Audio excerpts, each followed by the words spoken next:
A-Race fans, it's race day top 5 with me, Frank 5.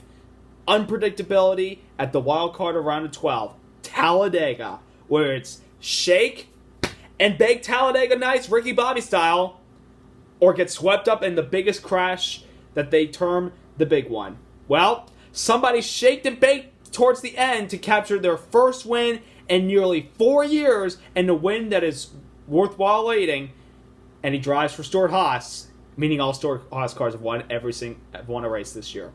Number 1, Eric Almirola, pretty much the Cinderella of 2018 for NASCAR drivers, captured his first win in 4 years since taking the famed 43 to victory lane in the rain-shortened Coke Zero 400 powered by Coca-Cola at Daytona in 2014, captured his first win in the 1000bulbs.com 500 day at Talladega in his first year for Stewart-Haas Racing, advancing him to the round of 8 over Clint Bowyer, Ricky Stenhouse Jr., Denny Hamlin, and Joey Logano. Let's first talk about Eric Almirola. What can you say? This has been a breakout year for this guy, and we know that the pain that he's been over the last few years, I mean, he hadn't won a race since 2014 at Daytona. He came so close to making the playoffs in 2015 at that Richmond race where he had a very good race car. Struggled all year for speed in 2016. Struggled for speed last year, and then on top of that, broke a fracture in his vertebrae in his back at Kansas in a scary wreck and didn't return to Loudon. And then this year signs on with Stewart-Haas Racing. First race of the season, 2 corners from winning the Daytona 500, gets bumped by Austin Dillon, not on purpose. Freaking loose wheels at Chicagoland in what looked like possibly his chance to win because he had pretty much the best car. Loudon had a dominant race car. Unfortunately got bit by Clint Bowyer causing a caution, and he had to settle for third place finish. Dover last week had the race. Clint Bowyer hit the wall again. Almirola pitted and unfortunately got tangled up in a wreck with Brad Keselowski and other playoff drivers. I mean, people were wondering, Almirola's going to win just when? Well, we knew coming into this race, 10 points above the cut line, he had to get the job done. He earned stage points, and towards the end, he passed his teammate Kurt Busch on the last corner because Kurt Busch ran out of gas to win, and he was very excited. And you know what? I'm happy for Eric Almirola. He's having a career year. Imagine him going to the Final Four at Homestead. It's possible. Anything is possible. Anything can happen. So, Almirola fans, stay optimistic. You could be fighting for a championship in just a few weeks. Number 2, the Stewart-Haas cars. Almirola, like I mentioned, won the race. But Stewart-Haas cars all weekend, from practice, qualifying, the race, no one could touch these guys. I mean, at one point in the race towards the end, they were literally 2 seconds in front of the pack because they stayed hooked together. Kurt Busch, Kevin Harvick, Clint Bowyer, Eric Almirola all did a good job today. Like I mentioned, Almirola won the race. Bowyer finished second. On the green-white checkered attempt, Harvick ran out of gas, but luckily he's got enough points to probably just start next week's race and lock himself into the next round. Kurt Busch finished 14th. He was leading on the white flag, and he was pretty upset because there was a wreck behind him, and he basically said, after you cross the white flag lap in overtime, that's pretty much the end of the race.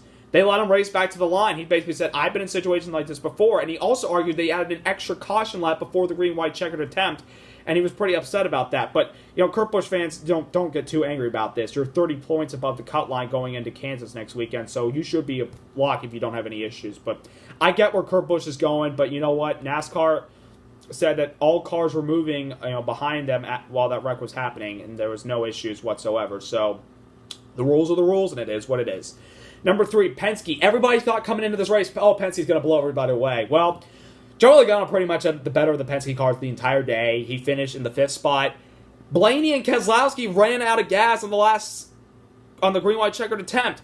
And Keselowski earlier had a vibration and had to pit, fell up down, got his lap back, but this hurts both of them. Brad Keselowski came in 21 points above the cut line. He's 18 points out now because the Stewart-Haas guys earned points, and on top of that, Almirola won. So Brad Keselowski could face elimination next week. Blaney as well. I mean, Blaney's probably going to get eliminated. I don't think he's going to win. Brad Keselowski, I had him probably going to Homestead. That might not happen now. He's got to win next week or hope somebody in front of him in points has a problem. I mean, I don't know what's going to happen, but we all know what we saw last year's crazy, few laps at Kansas, so anything's possible. And we even saw that early in the spring this year. Number 4, Martin Truex Jr., 18 points above the cut line in 8th place. He had a fast car today. The car was just evil, though. It was ill handling. He couldn't control the race car. I mean, he finished 23rd. I mean, he hung in the back all day long because his car was that bad.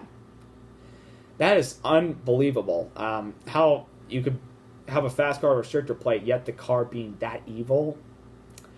Yikes. Truex fans, you're going to a track where you have won before. You better do it next week if you're going to have a shot to go to Homestead. Because if Truex doesn't make it somehow, then the final season for Furniture Row Racing is a lost cause. But I hope Truex can advance next week. I pray for that. And number 5, the racing. So the racing I thought was pretty good, especially for the finish. But before we had a caution that led to the green-white checkered attempt, the Storehouse cars, like I mentioned, were 4 seconds ahead of everybody else. Nobody bothered to get in single file and chase them back down. They were too busy running side by side. I'm like, what are you doing? You're letting the front 4 get away. You're causing your chance to win and lock yourself in. You're just giving the win to the Storehouse guys. I'm like, why can't you just get single file? The Penske guys tried to get single file, but they couldn't do it. And basically, Eric Jones, Ricky Stenhouse, Denny Hamlin, Kyle Busch, those guys, they didn't want to just get single file. They wanted to race for position. I mean, I don't know what was wrong. I don't know what those spotters were thinking. I don't know what the drivers were thinking. I think they were trying to do it, but they wanted some guys basically saying, I want this position. I don't know. I mean, I hope, the railroad package next year makes the racing better. That's all I can say. Finally, to recap, Chase Elliott, locked in the next round. I wasn't really concerned about today. It's probably the calmest I've ever been in a Talladega race. We ran up front most of the race, and towards the end we got wrecked.